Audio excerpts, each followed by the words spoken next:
with Chaney, our guest speaker.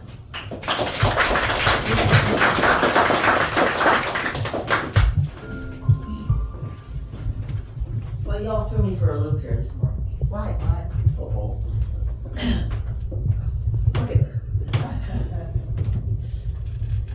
On the way over here, I was I'm talking to my dad, Oh, and it's the first time I think in 30 years of ministry that I've had this happen. I just said, Dad, be with me today. Tell me what I need to hear. And then the song that came on, Dan Fogelberg, that's my song to my dad. And every time I hear it on the radio, I start crying. He died when I was 23. Whoa. wow. So my dad was the leader of the band. He was an entertainer extraordinaire. Is there anybody here over 120? No. No? Probably never got to see him, but he used to work. Are you familiar with the Cosmopolitan Hotel? Yeah. He loved it here in Oregon, and so even though he traveled all over the United States and entertained everywhere, he was one of the few musicians in this world that was never out of a job. He was that good. He decided to come to Portland, and when we got here, the Cosmopolitan Hotel said, we want you to stay here forever. So he was one of the first in-residence The musicians. mic's not working. He was one of the first. That's it. There you go. That's Oh, I can do this. I thought we do that because I tend to talk about that. Anyways, he was a musician in residence there for years, and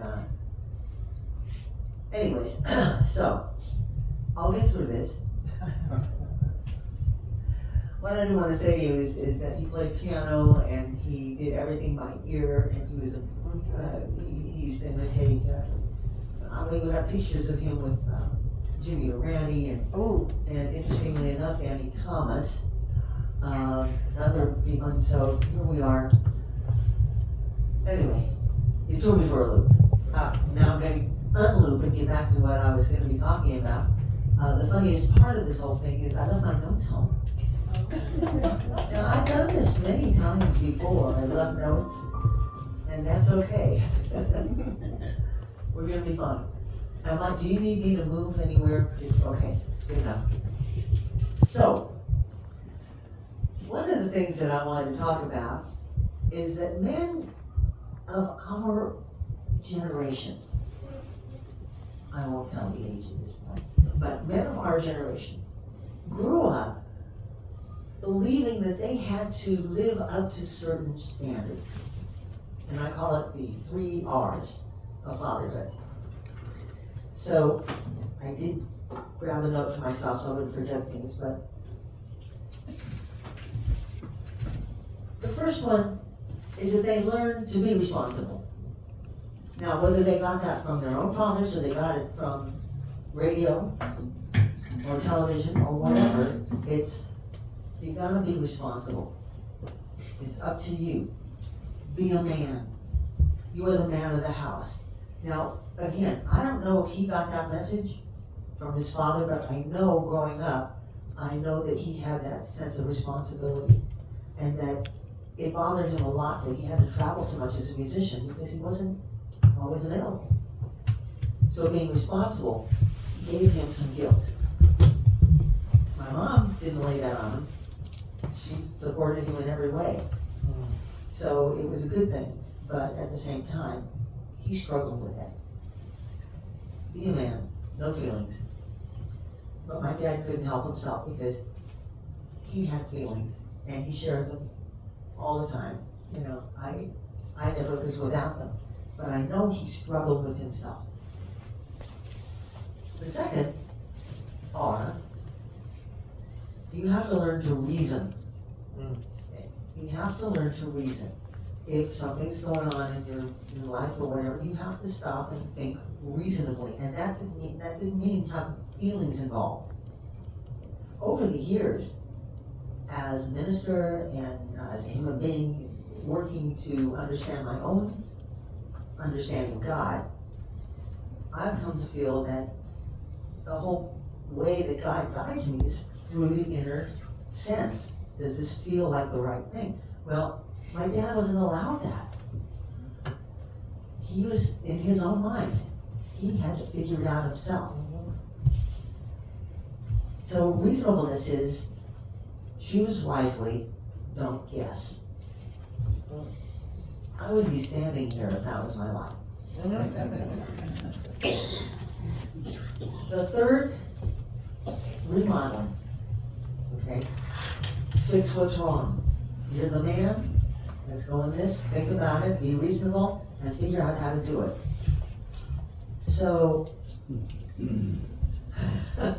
my dad, I'll say it again, because it's so important to this whole talk. He was one of the finest entertainers in the country.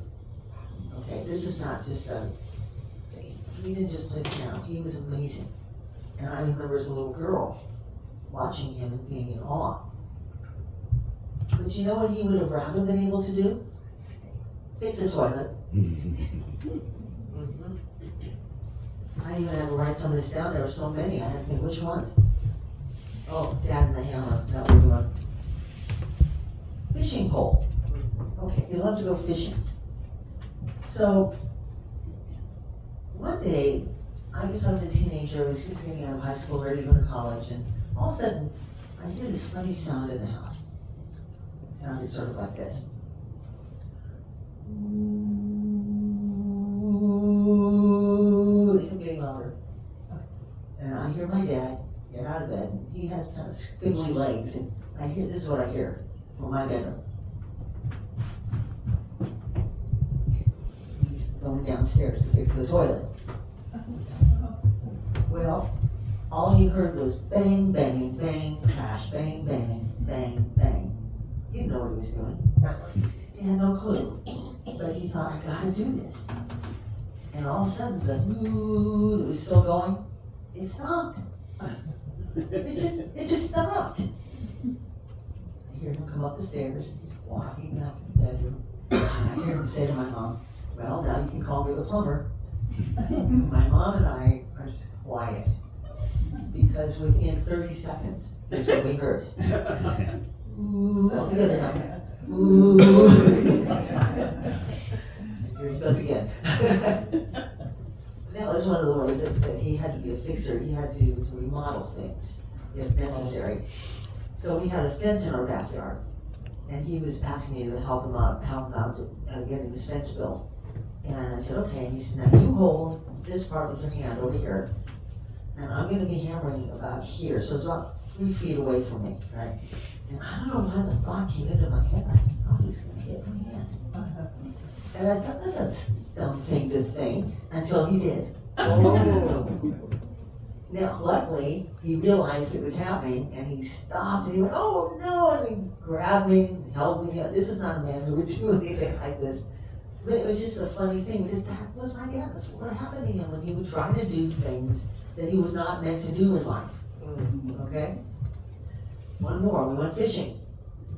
We went fishing a lot. Ask me if I ever remember catching any kind of fish with him with me. Not a one. Not on a lake, not on a river, not in Oregon, not in Michigan. It just couldn't happen. I don't know why. But this one incident, this is just one of many. It's where we were like on a river here in Oregon, and there was a bend, and I was on this side of the bend, and he was on that side of the bend.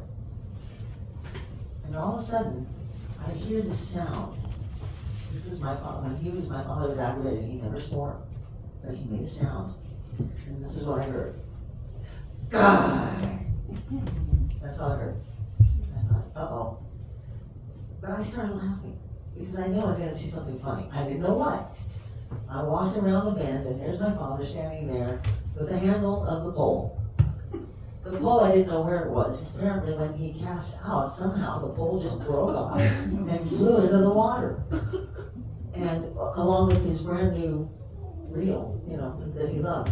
And so he literally pulled and pulled and pulled until he thought he could get the reel up. Well, it was stuck. And so he says, we're going to come back here next week. Might be all right. Okay, so you get the gist of, this is my dad, right? This is what's going on. And yet, he found these things terribly embarrassing. Because in his mind, the 3 R's rang very, very large in his life. So I wanted to think about how we, as New Thoughters, can take those messages that we got. And mothers, even, I don't know about you, but as a mom, I never got those messages, the kind of messages. My message was, be kind, be gentle, be warm, be nurturing, da da da. And my mom had those same messages, but asked me if she was like that.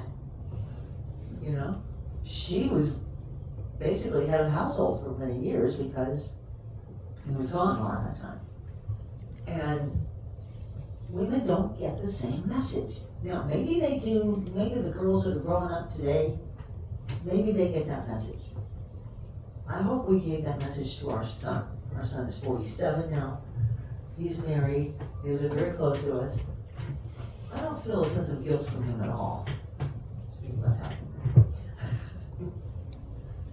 So, I'd like to think about what kinds of thoughts we can rethink into these 3 R's. So the first one was, be responsible. You gotta be responsible. How do you turn that into an inner spiritual thought? Anybody have any ideas? Because mine are only guesses, but they work. Okay.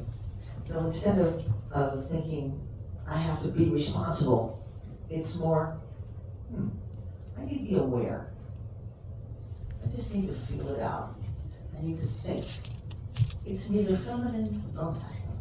It's just a matter of spiritual thinking, the kind where you sit back and you relax and you say, all right, what would God have me do right now? What would God have me say right now? Whatever it is, that's the best way I can be responsible in God's world.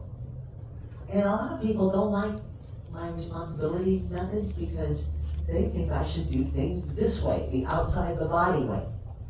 And they'll say to me, well, don't you think you ought to do this?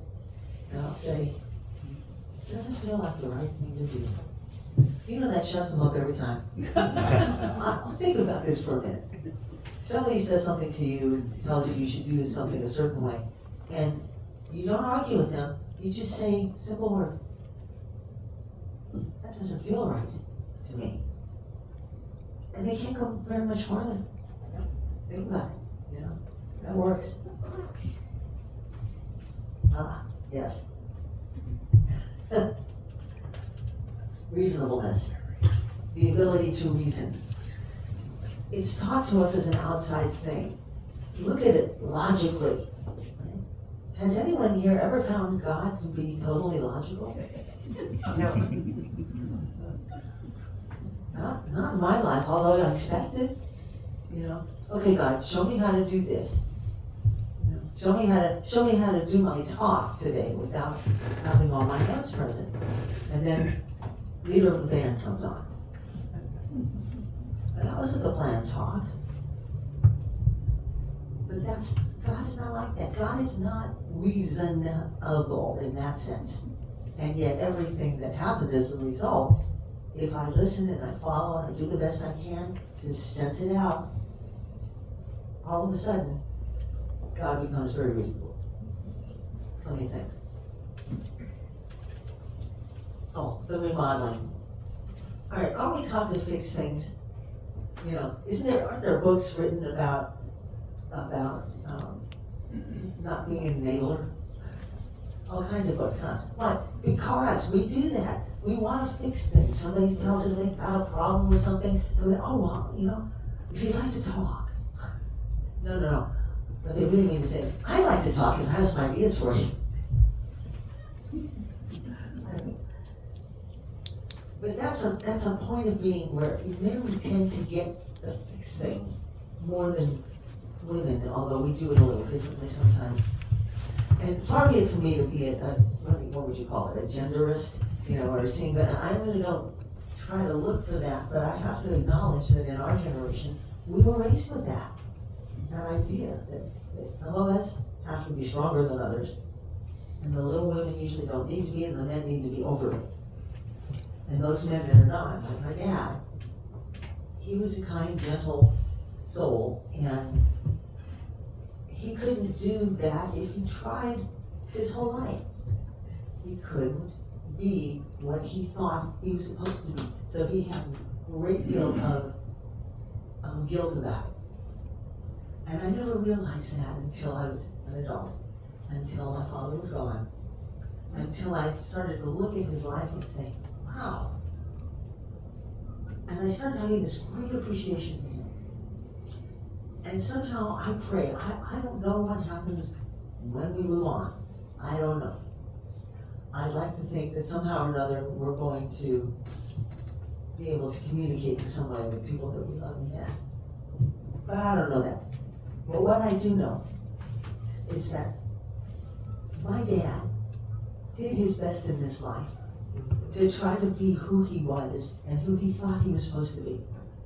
And even though it just didn't work all the time, it didn't matter, because what he did and how he did it was exactly what needed to be done the way he needed to do it. Raise your hand if you have some forgiveness work to do around your dads. Anybody here? I mean, it's okay if you don't worry about it. I do. 23 is not a great time to lose a parent because you have no idea how much they're going through. And but now it is, and so there's that feeling of regret in me. But then again, that is what shapes me. It's what shaped me to be a minister. I was a musician before that, so I am the living legacy of the leader of the band. So I went to school, music, and I went ahead and taught band and choir and all those wonderful things. Did that for 10 years, and then found New Thought, and that was it. 30 years later, here I are. Speaking of the R's.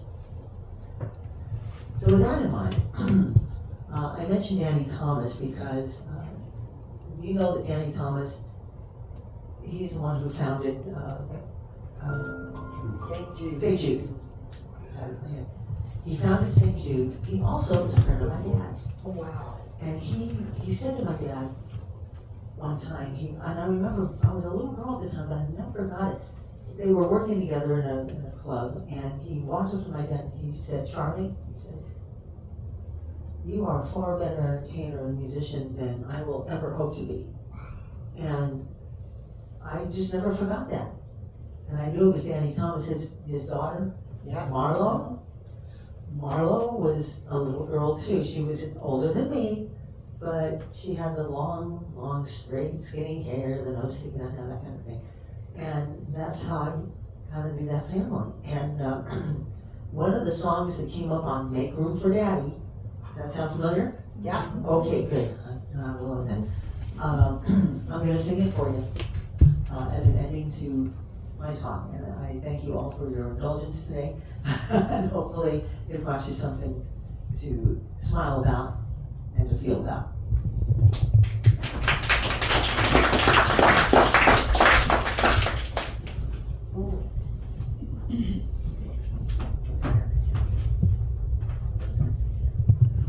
I couldn't find well, I had a strap, but I couldn't find the thing to put the strap on back here. It's here. So much for that. All right. All right. This is for our parents and ourselves.